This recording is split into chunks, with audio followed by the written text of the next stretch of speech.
तो गाइस कैसे हैं आप सब लोग। लेगेसी ऑफ असैसिन किंग के एपिसोड 189 के साथ हाजिर हो। तो इस एपिसोड की शुरुआत में दिखाता है कि हमारा हाजिन जो होता है वहां पर अंगवा को ट्रेनिंग दे रहा होता है। वो बेचारी को वहां पर ट्रेनिंग करने में काफी ज्यादा दिक्कत हो रही होती है, क्योंकि हमारे हाजिन ने वहां पर उसकी पीठ के ऊपर एक बड़ा पत्थर और साथ ही यहाँ पर उसकी टांगों के ऊपर भी वहां पर एक लकड़ी रखी होती है, जिसके दोनों तरफ वहां पर वजन होता है ताकि वो उसे यहाँ पर हॉर्स ट्रेंस सिखा सके। तो सियोलवी से कहता है कि अभी तक तुमने यहाँ पर जितनी भी टेक्निक्स को मास्टर किया था वो सारी की सारी तो सिर्फ बेसिक टेक्निक्स थी, लेकिन अब यहाँ पर तुम्हारी असली ट्रेनिंग स्टार्ट होने वाली है। तो साथ ही वो कहता है चलो ठीक है अब तुम यहाँ पर रेस्ट कर सकते हो। तो जैसी अंगवा जो होती है वहां पर रेस्ट करना बैठने के लिए बैठती है। तो सियोलवी से कहता है कि मैंने कहा ना कि तुम्हें अब तुम्हारी ट्रेनिंग काफी ज्यादा टफ होने वाली है। मैंने तुम्हें यहाँ पर तुम्हारे हॉर्स ट्रेंस को छोड़ने का कहा है, लेकिन तुम्हें ये नहीं कहा कि तुम यहाँ पर रेस्ट कर सकती हो। मुझे पता है कि तुम्हें रेस्ट की जरूरत है, लेकिन अगर तुम रेस्ट करने के लिए बैठोगे तो तुम कभी भी यहाँ पर एक महान वॉरियर नहीं बन पाओगे। और मुझे जल्दी से जल्दी तुम्हें यहाँ पर एक महान वॉरियर बनाना है ताकि तुम यहाँ पर अपना ख्याल खुद रख सको। इसलिए आप जल्दी से उठकर खड़ी हो जाओ और दोबारा से यहाँ पर अपनी की को सर्कुलेट करना स्टार्ट करो, ताकि तुमने यहाँ पर प्रैक्टिस में जो कुछ भी हासिल किया उस सब कुछ यहाँ पर दोबारा से ट्राई कर सको। जबकि दूसरी तरफ उनके पीछे दिखाता है कि वहां पर मास्टर गू और हमारा डोंगपिल दोनों फाइट कर रहे होते हैं। वो दोनों वहां पर अपनी बहुत ही पावरफुल एनर्जी को रिलीज करके फाइट कर रहे होते हैं।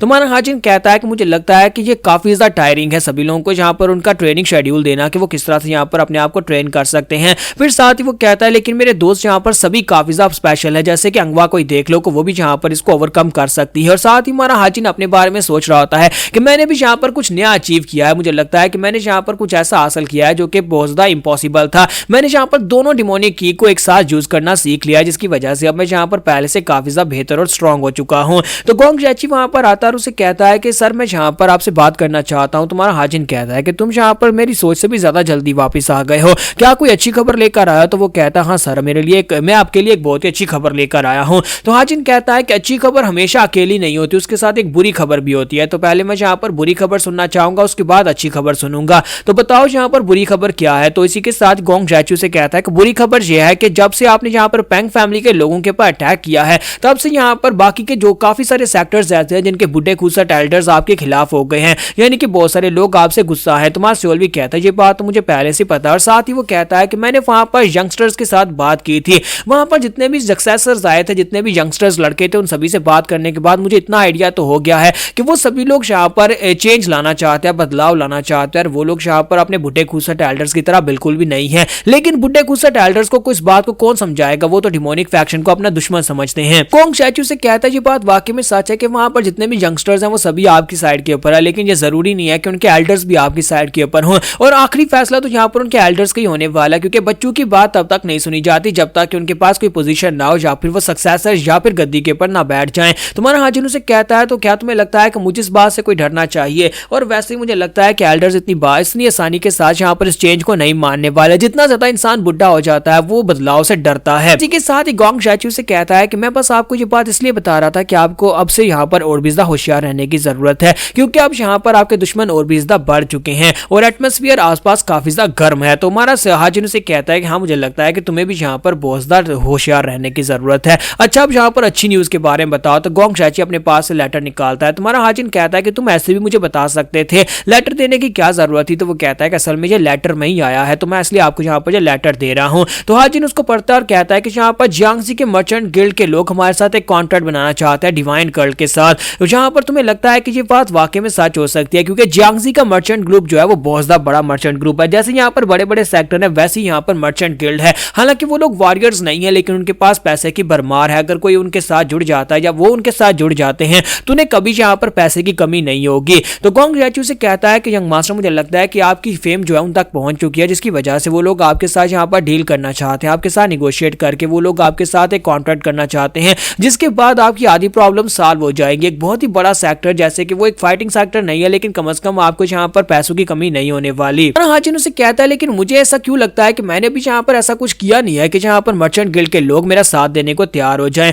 और साथ ही हमारा हाजिन उससे कहता है कि क्या तुमने इसको इन्वेस्टिगेट किया है? तो गोंग जैची कहता है कि हाँ मैंने इसको पूरी तरह से इन्वेस्टिगेट किया है। यहाँ पर इसके ऊपर नाम, स्टैम्प और साथ में राइटिंग जो है वो सारी की सारी यहाँ पर गिल्ड के मास्टर की ही है। तुम्हारा हाजिन उसे कहता है कि नहीं ये फेक है। और साथ ही हमारा हाजिन उसको फाड़कर वहीं पर फेंक देता है और कहता है क्या तुम्हें वाकई में लगता है कि मैं यहाँ पर इस जाल में फंसने वाला हूँ? गोंग जैची कहता है आप क्या बात कर रहे हैं, हमने इसको पूरी तरह से कंफर्म किया, इसको सेंडर को भी कंफर्म किया, किसने इस मैसेज को भेजा, किसने लिखा और क्यों लिखा, हमें ये सब कुछ पता है, तो फिर आप कैसे कह सकते हैं? तुम्हारा हाजिन जो होता है उसे कहता है कि मुझे लगता है कि तुम्हें यहाँ पर अब अपने बारे में और ज्यादा सोचना चाहिए। तुम जहाँ पर इन्वेस्टिगेशन करते हो, तुम हाउ फैक्शन के लोग हो जो कि जहाँ पर जो जितनी भी इन्फॉर्मेशन होती है उसके ऊपर नजर रखते हो, लेकिन इसके बावजूद तुम जहाँ पर फेल हो गए हो। गोंग जैची जो होता है उसकी बातें सुनने के बाद काफी ज्यादा शर्मिंदा होता है, क्योंकि हमारा हाजिन जो होता है उसे यहाँ पर उस मर्चेंट गिल्ड के बॉस के बारे में कुछ ऐसा पता होता है जो गोंग जैची को नहीं पता। क्योंकि जब हमारा हाजिन जो था वो यहाँ पर एक असैसिन किंग हुआ करता था, जब वो डैम सोयोंग के लिए काम करता था, तब उसने यहाँ पर इस मर्चेंट गिल्ड को बनाया था।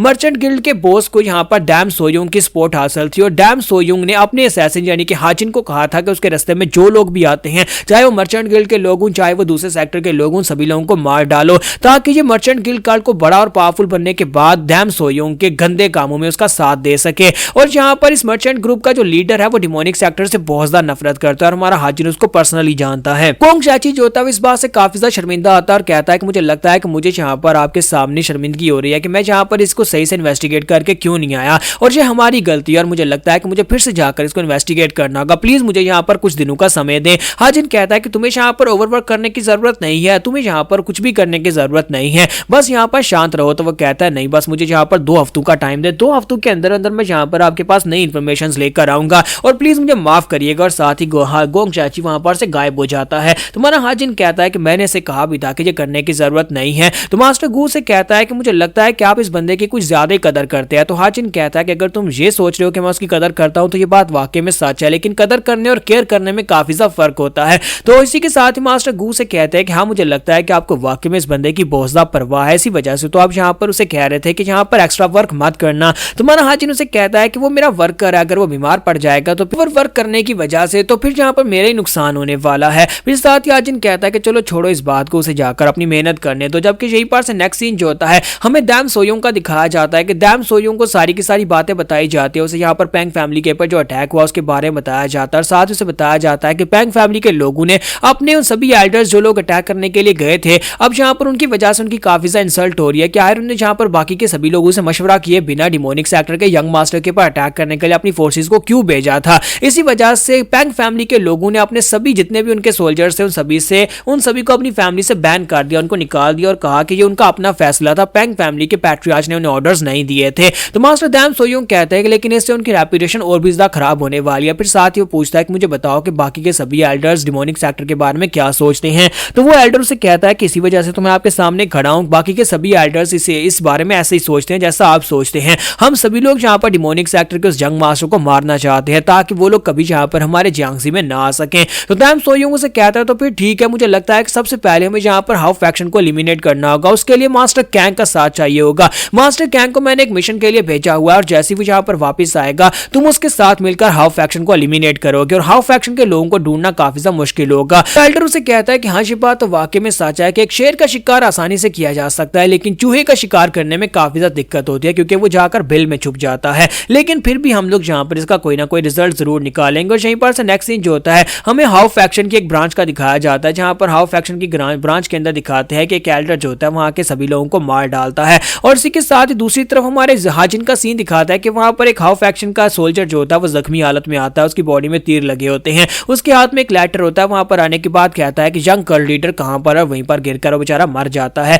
तो जब हमारा हाजिन वहां पर आकर उसके पास से लेटर उठाता है और उसको पढ़ने के बाद कहता है जल्दी से अपना सामान पैक करो, हमें जाना होगा, क्योंकि वो लोग गोंग जैची तक पहुंच चुके हैं और हमें जाकर हाउ फैक्शन को बचाना है। तो जहां पर हमारी एपिसोड 189 का एंड होगा, और नेक्स्ट एपिसोड में देखेंगे कि हमारा हाजिन वहां पर जाकर कैसे गोंग जैची को बचाएगा।